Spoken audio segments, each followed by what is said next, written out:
எந்த வேலையை நீ செய்வ? எதுக்கு ஒரு அரசு? இதுக்கு வெக்கம் மயிர் இல்லாம பல லட்சம் கோடியை கொட்டி தேர்தல், அதுக்கு ஒரு முதல்வர், அதுக்கு பல அமைச்சர், எதுக்கு எதுக்கு சொல்லு? எந்த வேலையை நீ செய்வ? அவங்களை பொறுத்த வரைக்கும் நாங்க ஒரு உயிரே இல்லையே. உயிரா நினைச்சிருந்தா, உயிரா இருந்தா நான் முதல்ல வாழ்ற இடத்துல என்னை விட்டுருப்பான்ல. என்னை தூக்கிட்டு வந்து தெருவில் போட்டு எனக்கு என்ன?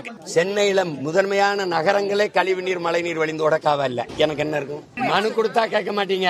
யாராவது மரணிச்சா திரும்பி பாப்பீங்கன்னா எப்படி இருக்குது?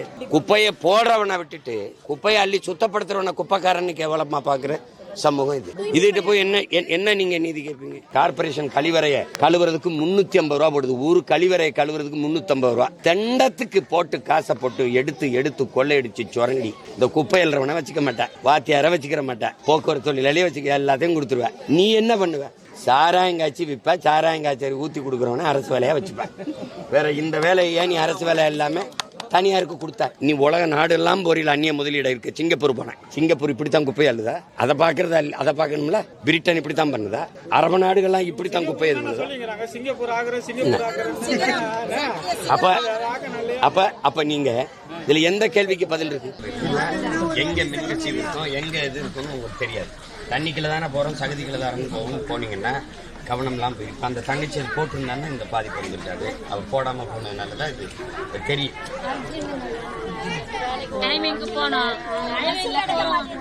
அதை சொல்ல முடியாது. அர்ஜென்ட்டுக்கு வந்து உயிர் போயிடுச்சுன்னு சொல்ல முடியாது. உயிரை விட இந்த உயர்ந்தது ஒன்றும் இல்லை. அதை நம்ம தான் பார்க்கணும்.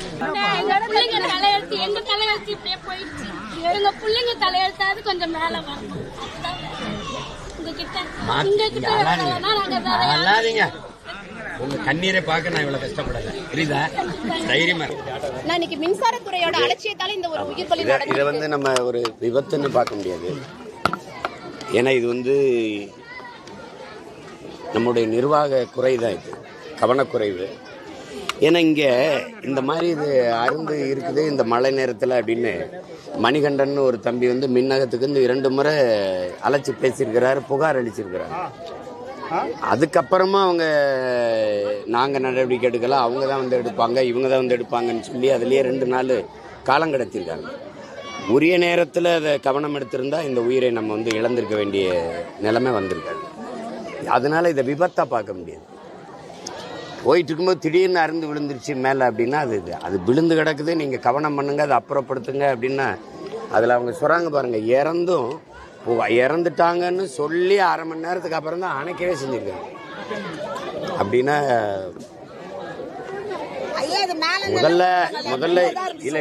முதல்ல இது நம்முடைய வாழ்விடம் இல்லை, வாழ்ந்துகிட்டு இருந்த இடம் வேற.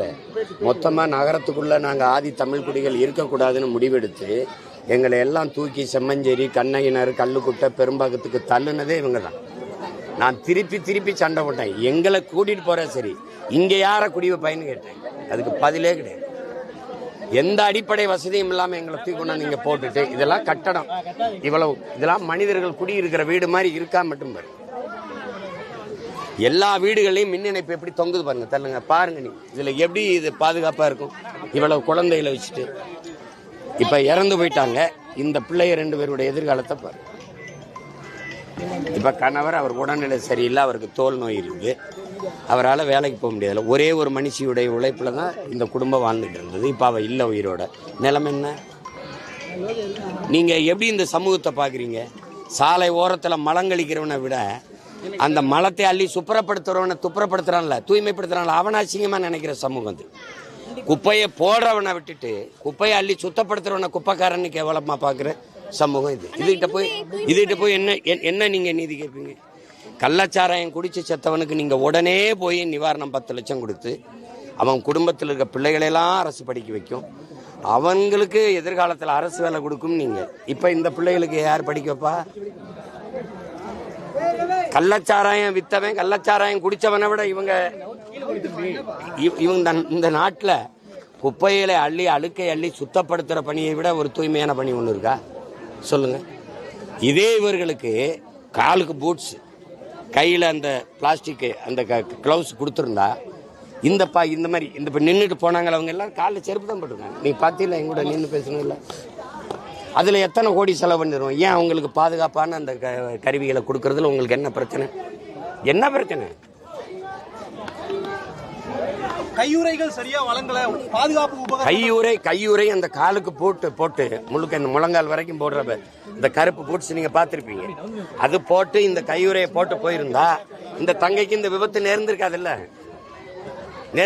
கம்பியா அருந்து விழுந்தாலும் அவளை இந்த மின்சாரம் தாக்கி அழிச்சிருக்காதுல்ல, கொண்டிருக்காதுல்ல.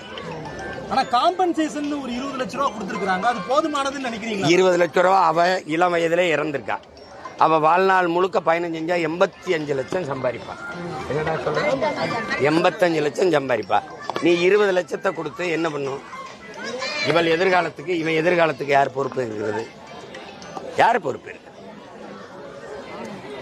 இது தூய்மை பணியாளர்களோட எந்த ஒரு கோரிக்கையுமே இந்த அரசு நிறைவேற்றல சார். அதை பத்தி என்ன நினைக்கிறீங்க? உங்க தேவையில்லாத ஏற்காது. நீங்க இந்த கோபத்தை எல்லாம் நீங்க அப்படியே நீர்க்கடிச்சிருக்கீங்க. இப்ப நீங்க இப்படி பாருங்க, ஒரு நாட்டின் தூய்மை பணிங்கிறது ரொம்ப அடிப்படை. வார்த்தையில நீங்க சுகாதாரமான நாடுங்கிறீங்க, சுகாதாரத்துறை வைக்கிறீங்க. நாடே கிளீன் இந்தியாவுக்கு பல ஆயிரம் கோடியை கொட்டுது. கிளீனை யார் பண்றா? இவன் தான் பண்ணணும். அப்ப இவனை நீ என்ன அலட்சியப்படுத்துற? நீ இந்த குப்பையல்ற தொழிலாளர்களுக்கான அந்த துப்புரவு பணியாளனை கூட நீ தனியாருக்கு ஒப்படைக்கிறேன்னா, இப்ப நான் ராம்கின்னு ஒரு நிறுவனம் நான் எடுத்திருக்கேன். இவர்களை எல்லாம் ஒப்பந்தத்தில் எடுத்து இந்த நாட்டை, தமிழ்நாட்டின் தலைநகர் சென்னையை சுத்தமா வச்சு கொடுக்கணும்னு நான் எந்த கோயிலுக்கு வேண்டிட்டேன்னா, இப்ப வேலை செய்யற இவருக்கு சம்பளம் யார் கொடுப்பான்னா இந்த முதலாளிக்கு சம்பளம் யார் கொடுப்பான்னா அரசு. 2270 கோடி மாசத்துக்கு கொடுக்குது அவனுக்கு. அவன் மொத்தமாவே நிரந்தரப்படுத்திய 30,000 ஒரு மாசத்துக்கு எங்க பிள்ளைகளுக்கு கொடுத்தாலே 70 கோடி கிட்ட செலவாகுது. மீதி 200 கோடி அவனுக்கு போகுது. நான் கேட்கறதுக்கு பதில் சொல்லுங்க, யாருக்கு போகுது? 10 மாசத்துக்கு 2700 கோடி டண்டர். 2700 கோடிக்கு நீ குப்பை அள்ளுற. உங்களால நம்ப முடியுது பாருங்க. ஒரு கிலோ குப்பையை கூட்டி அள்ளுறதுக்கு 12 ரூபா செலவு பண்றேங்குது.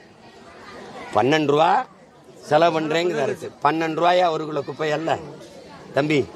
இதெல்லாம் என்ன கொடுமை பாருங்க, எப்படி வைக்குது பாருங்க. கார்பரேஷன் கழிவறைய கழுவுறதுக்கு 350 ரூபா போடுது. ஊரு கழிவறையை கழுவுறதுக்கு 350 ரூபா.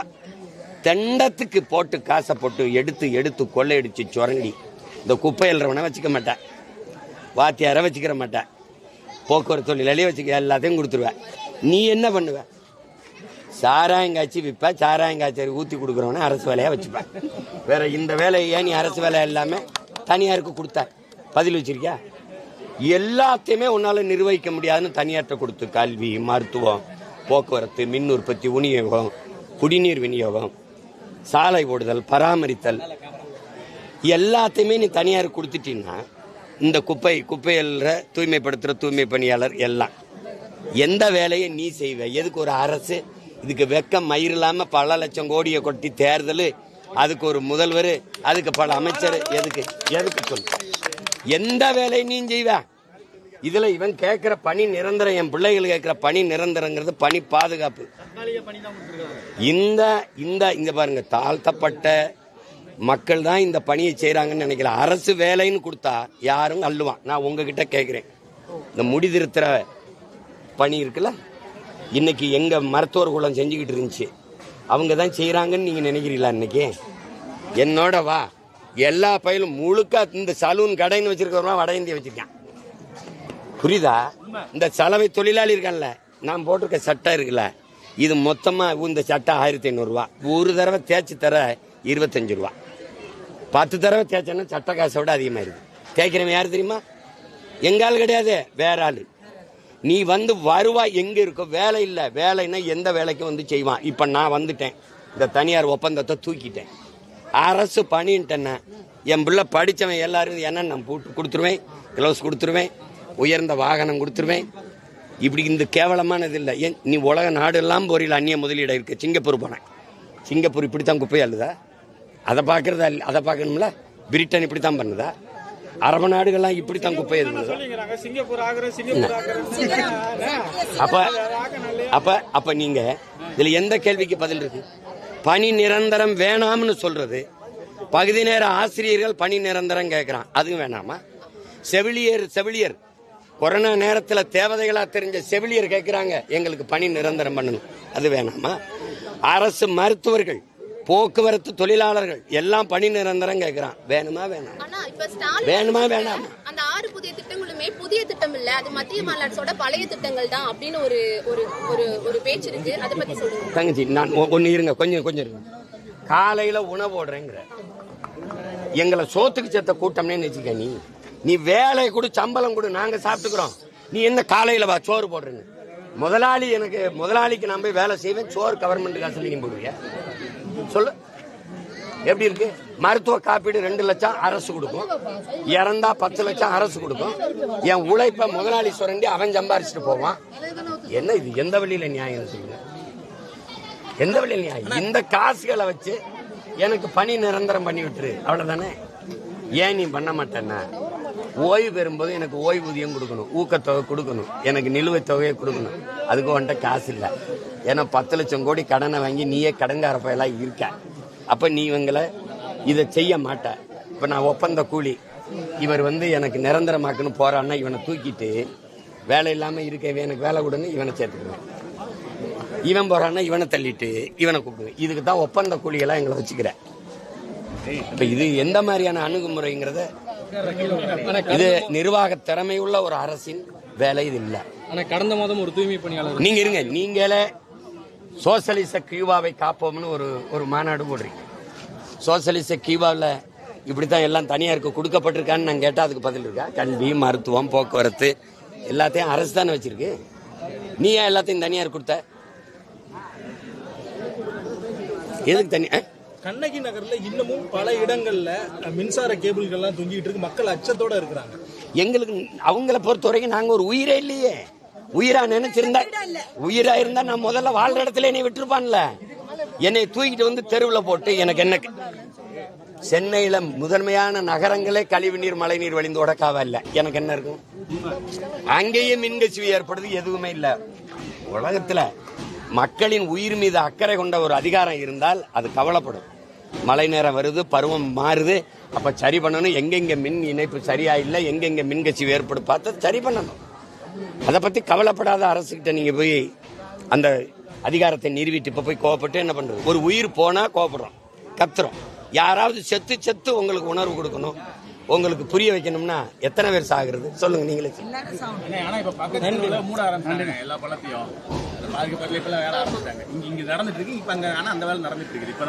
நம்ம யாராவது சாகனதுக்கு மனு கொடுத்தா கேட்க மாட்டீங்க. யாராவது மரணிச்சா திரும்பி பாப்பீங்கன்னா எப்படி இருக்குது? நன்றி. ஆனா இப்ப 20 லட்சம் கொடுத்துட்டாங்க. இவங்களோட இந்த 2 பிள்ளைங்களோட நிலைமை என்னவான வருங்காலம்? அதாவது நீங்க சாராயம் குடிச்சு செத்தவனுக்கு அறிவிச்சது போல இந்த பிள்ளைகளின் கல்விக்கான எதிர்காலத்தை, கல்வி செலவு, அவர்களுக்கான பணி உறுதி, எதிர்கால பாதுகாப்பான வாழ்வுக்கு அரசு உறுதி இருக்கு. அது ரொம்ப முக்கியம். நான் சொன்ன மாதிரி 85 லட்சம் அவ ஒரு ஓய்வு பெற வரைக்கும், இன்னும் பேச்சு இளம் வயது, இன்னும் ஒரு 20-30 வயசு வேலை செஞ்சா கூட 85 லட்சம் 1 கோடி சம்பாதிப்பான். அந்த இழத்தொகையை இந்த பிள்ளைகளின் பாதுகாப்பு தொகையா வச்சு அவங்களை பாதுகாக்கணும். அதுதான் இல்லை. அரசு விடலைன்னா நாங்க கைவிட போறதில்ல. நாங்க இங்கே பலாயிரக்கணக்கான உடன் பிறந்தவர்கள் இருக்கோம், அந்த பிள்ளைகளை நாங்க படிக்க வச்சு பாதுகாத்துருவோம். அதனால அரசின் பொறுப்புன்னு ஒண்ணு இருக்குல்ல, அது செய்யணும்.